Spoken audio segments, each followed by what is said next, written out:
Nauwi sa engkwentro ang rescue operation sa dalawang Chinese na dinukot ng kapwa nila Chinese. Nasa 8 million pesos ang hinihinging ransom ng mga suspect. Dead on arrival naman sa ospital ang isa sa mga tauhan ng PNP. At nakatutok si Oscar Oida. Sumugod ang mga operatiba ng PNP Anti-Kidnapping Group sa isang bahay sa Sitio Feliza, Angeles City sa Pampanga nitong Sabado. Ayon sa PNP, dito sinasabing dinala ang dalawang Chinese na dinukot umano sa Ayala Avenue sa Makati Sabado ng umaga. Batay sa impormasyon na nakuha nila sa Chinese Police Attaché.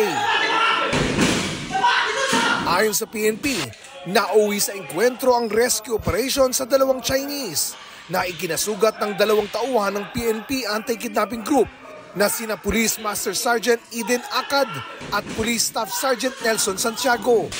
Isinugod sila sa ospital kung saan idineklarang dead on arrival si Police Staff Sergeant Santiago. Ligtas na na-rescue ang dalawang biktima na ayon sa PNP ay hiningan daw ng kidnappers ng tig 500,000 Chinese yuan o kabuuan ng 8 million pesos. Naaresto ang dalawang suspect na ayon sa PNP ay mga Chinese national. Nakuha sa kanila ang isang kalibre 45, isang 38 caliber revolver, iba't ibang klase ng jungle knives at drug paraphernalia. Naharap ang dalawang Chinese suspects sa reklamong kidnapping, serious illegal detention at illegal possession of firearms.